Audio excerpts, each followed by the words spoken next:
This next little trick is a favorite of mine. I hope you enjoy. Packzet trick. With this, we've got a couple different cards, and I'll actually spread them out so everyone can see them. Now, just so I get a good mix, I'll mix them up. There we go. And so you can see an intertwining of different cards. And so I have the spectator point to whichever one they want. So let's say in this case they choose the 5 of spades. So I would say good choice. And it's actually an interesting choice you made of all the cards. The reason is because the 5 of spades is the only blue one amongst all the red ones. No, seriously, and if I can show you. I mean, you could have chosen the 2 diamonds, 7 of clubs, ace of diamonds, the 8 of hearts, but you happen to choose that blue 5 of spades, which is quite interesting. Here's where it gets even more interesting, if I may add. If we get this blue 5 of spades, and we place over the red back cards, we just give it a little wave. Do you know what happens? Believe it or not, they all turn blue. My name is Dan, and this was Packzet trick. Thank you. This is another favorite of mine. I hope you enjoy this little effect. So what we do is we're going to place one blue card off to the side, and we'll secure it by my wallet right here, and it will be just like so. And we got 5 red cards. Not anything funny. So one blue card, that's a prediction of what is to come amongst all these cards. And we'll even give them a mix like so, mixing up all the cards like so. Okay. And we lay them out for the spectator. And if we're standing, we just lay them in a fan. So I say to the spectator, point at any 2 you want. You're going to be drawn to that prediction, believe it or not. And let's say they point to this one and, I don't know, this one. Let's just say. So what we'll do is we'll actually remove these ones and leave the 2 you touched. And we'll set them aside. Now we have 2 left. They now can point to 1. So they point to this one. And you say, you sure? Okay. And we'll toss away this one. And we are left with 1 card. Now, the card, if I may, is the 10 of spades. Like you can. Now this holds no meaning or significance whatsoever unless, and I do this very fairly, it was what we matched since the very beginning. Or rather predicted since the very beginning. Now for those of you that say, but what about those cards? Couldn't they all be the 10 of spades? And that is a very, very fair assumption. So I say to them, you can check it out yourself. I wouldn't normally touch them, but I'll show it to the audience. Then you can say, but the rest of the choices are all blank. My name is Dan, and this is White Fang. Thank you. Hello everyone, Dan here. And I'm in another jam session releasing my A grade material, the best of the best routines. Today I'm going to actually take a break from actual card tricks using multiple cards or playing pack cards to do 2 little packet tricks which I always carry in my wallet. That being Packzet trick and White Fang. So we'll get into both of those. I think I'll start with the explanation of... Let's start with Packzet trick. The harder one first and then the easier one after. Okay? Or actually, sorry, I'm going to actually do White Fang first just because I pulled it out. What will you do? Okay, so the setup for this, okay, it's a very simple effect, and you can use whatever cards you want for this. I bought a pack of, and it's worth it, I promise. Go to penguinmagic.com or Amazon and buy, it's only like $4 to $8 for a pack of blank face cards. You want them single face, not double face, otherwise you got like cards for kids, but you want them with the plain cards on the back and blank face, red style. Okay? So you got 4 of those right here. They're just blank playing cards. Nothing on them. And then we got 1 10 of spades, a red 10 of spades. You can take this from a junk deck you use a lot and just set it there. I mean, you want to wear them all in. Maybe you get a newer one, because if you see a worn out one amongst all brand new, that looks kind of weird. So you got 4 blanks, 1 red backed, 1 red 10 of spades, and you got a blue backed 10 of spades. And you arrange the cards in 10 of spades, the red one being second from the bottom, and amongst the 5 cards total, 4 being blank, right here. Set this blue 10 of spades on top, and you're all set for the routine. It's easy. It's pretty cool. So we start off by saying, okay, we're going to have a little prediction of what is to happen. We'll set this aside. Spectator could hold on to it. Actually, we wouldn't want them to hold on to it. Just set it there, okay? And then you can mix up these cards. I'm going to mix them on up. I'm just mixing up the top 3, maybe moving around the 10 of spades a little bit, but eventually just moving it all around. Eventually I move it. You can mix up all the cards except for that 10 of spades, getting it back to second from the bottom. Okay, that's where you want it. It's the least conspicuous position I've noticed. And then we set it down on the table. So we just set them down casually, like so. Spread around, and there you go. Okay, and they got a prediction. You can set your wall on top of it, whatever. Okay, so then you say point to any 2 cards. Okay, this is a little prediction. Point to any 2 cards. Now there's multiple ways out of this, but let's say they pointed these 2, the selection of 10 of spades and a random card. Then you say, okay, I will set all these 3 ways. Equivocate in a loose way, just going with that. If they pointed these 2, then I say, okay, we'll eliminate them, and then go from there. And then from there, if they touch one of the cards, we'll eliminate their free one, and then get to this position. But in the case that they, what was it? They touch these 2, and this is a selection random card, then we get to this position faster. Okay, we want it ideally be in this position where there's a random card, left or right doesn't matter, and that there is the 10 of spades. You knowing where the position's at, right there. Okay, now we do a John Armstrong subtlety where we say, okay, 2 cards left. I want you to nudge one towards me. Okay, and so if they nudge the selection towards you, okay, very good. I'll toss one aside. Now, since the beginning, and then you go on your patter spiel, reassessing or readdressing the whole routine. If they nudge this one towards you, the random card, and you say, you nudge this one towards me and left this one for yourself, okay? And you toss the random card away. And if you seem confident in it, then people just accept it because they're just limiting cards and people don't know what the plot is, so you're fine. Okay? So let's just say they nudge this one towards you. Okay, we'll eliminate this one. And you're right here. Okay, now since the beginning we've been eliminating cards. I made predictions since the beginning. Okay, and I could actually lift up and turn it over. It is a 10 of spades. Now this holds entirely no meaning whatsoever, and you can be honest about it, unless it's what I predicted since the beginning. And then you get the first hit, which is great, and sometimes this is a big hit, and that's all you need. Because the other one can be anticlimactic or a reaffirmation confirming the first effect. Either way, it's beneficial. So then you do that, you build up, you release the tension by showing the card. The climax is there, not talking about sex. And there you go.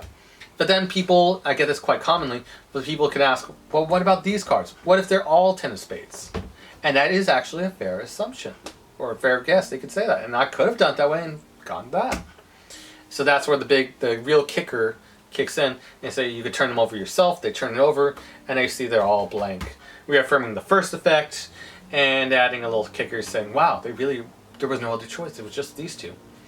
And it's just like it eliminates the idea of equivocate because there's 5 cards, or like just that it's just a guessing game because it's 5 cards, and it seems odd for this effect to be hitting as hard as it does, but it just works, and I've been doing it multiple times, and it just works. So. White Fang, thank you. So, there you go. Short explanation, but I hope you enjoyed it, no less. And yeah, that's White Fang. On to the other one.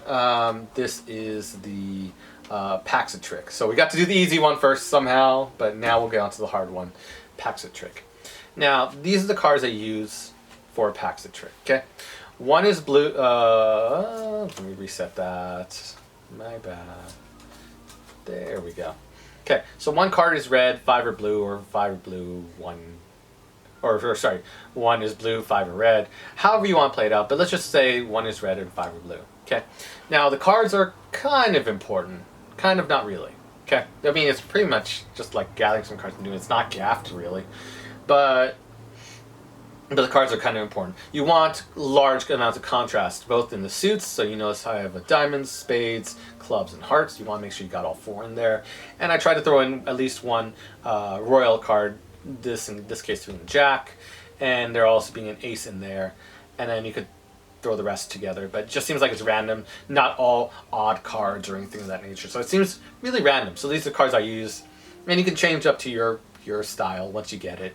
So don't worry about it. So Jack of Spades, 8 of Hearts, 7 of Clubs, Ace of Diamonds, 5 of Spades, and 2 of Diamonds. Okay? You can pause the video, maybe, and gather these cards. The Jack of Spades being the red one amongst all the blue ones. Okay, so Jack of Spades being red. Okay, so now let's get into the trick. And they're just organized. I try to keep the ace, whichever one it is, in the middle, because it just adds a bit of fairness. If it was on top, it just seems like I'm forcing it in a way. Okay. And this also fools magicians also. Before I get into the actual routine, the main routine, I'm going to do the side one for the magicians. If I do this for magicians, it always fools them. Because I say, here's a couple cards, okay? I want you to point to any one you want, and I stress this in this routine rather than the others. Free choice. And I don't even think about it. No matter how nice they are, I see the gleam in their eyes. And I eventually go for the last card because they think the last card is the gaffed one. Technically it is, but it aids to the situation. Okay, they go for the last one. They always do it every single time with the magician. Last one. You cut these cards at the ace, or just the middle, put it to the bottom.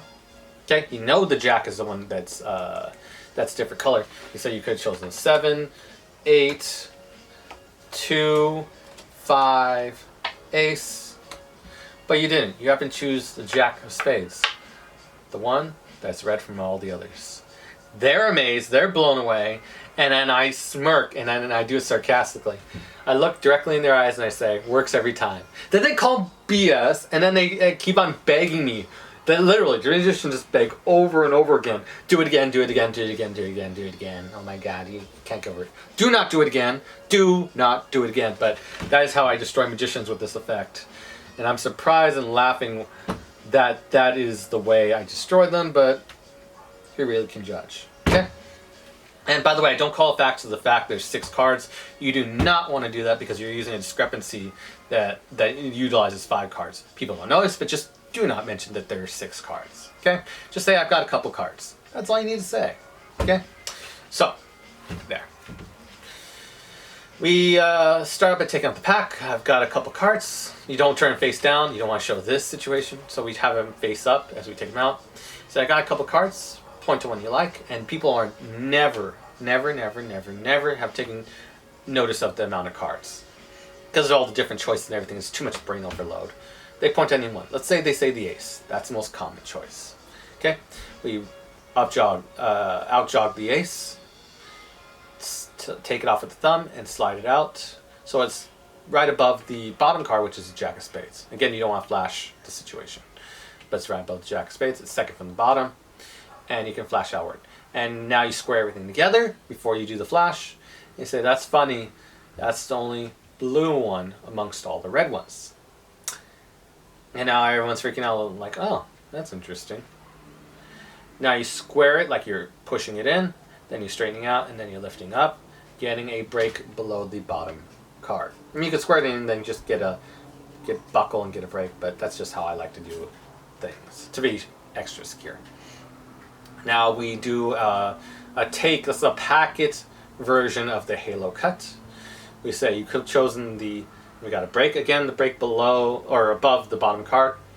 You could take in the 2 of diamonds, and I slip off the 2 of diamonds, kind of like a milk shuffle, slipping off the 2 of diamonds with the bottom card Jack of Spades, showing it and showing a red card. Now it's kind of like a mix of the halo cut and Brother John Hammond's frustration count, but in reverse. Now we slip off the 5 of Spades, and we show it, the back being the 5. Also like a combination of the old Ram subtlety, count subtlety, which is cool. 7 of Spades, turn it down. 8 of Spades, turn it down. And then we showed the 5, which is blue, or the only one that's blue. So again, it looks like this. have it out jog, push it in, get a break below it. Now you pull off the 8. This is a double. Turning over, showing an 8 of hearts. And they're all blue, they're just pulling off and showing them as red. It's a convincing subtlety, it's cool. Pulling off, show, 7 of clubs, shows the 5 of spades, shows the 2 of diamonds, but you happen to choose that blue ace of diamonds. And you can set it on the table. I usually set it on the table or just leave it hanging out. Because you're going to need a moment of misdirection. Because turn these cards down, and then make sure you don't flash the blueness to them. And not only turn them down, you're also going to get a break below the top card. Okay? And that's cool. People react. Cool. But here's something even cooler. If I get this ace of diamonds, this blue ace of diamonds, and I give it a little shake, and I take it from the break right here, this is a double on top. If I take it with the middle finger and thumb, forefinger right here, and I give it a little shake, do you know what happens? And they go, no. Now we do a drop double, bend it a little so it stays. You show drop double, drop it, and then now you can casually show, because this is the red card right here. Danger, but it works. But all the cards have turned blue. And that's amazing. That's amazing color change. But also, if you notice, there's a discrepancy because I only showed 5 cards instead of 6, which is why we do not mention the cards so you can't count them. And now they got a beautiful color change. There you go. Have your hand scoop over like so, screwing them all up, turning them on over so you cover for the fact the red card being here. Instead of scooping them up like this and flashing the red card, you can scoop them all up with the cover and then flip them over and you're all Gucci. Sometimes spectators will ask, but I want you to color change it again. I give it a little rub. And then you can do a frustration count if you want a couple times. And then put it on top and then say, there you go, change them to red. Now they're freaking out again. And you won't want to flash these cards because they're now blue after the frustration count. And so yeah, and now I pocket them. Yeah, there you go. And they're amazed. Because you keep on doing magic whenever they ask. It's like produce a sandwich magically, and you produce a sandwich, which is Daniel Garcia's philosophy, and we meet those conditions, which is wonderful. So that is my second trick of the day, a second packet trick.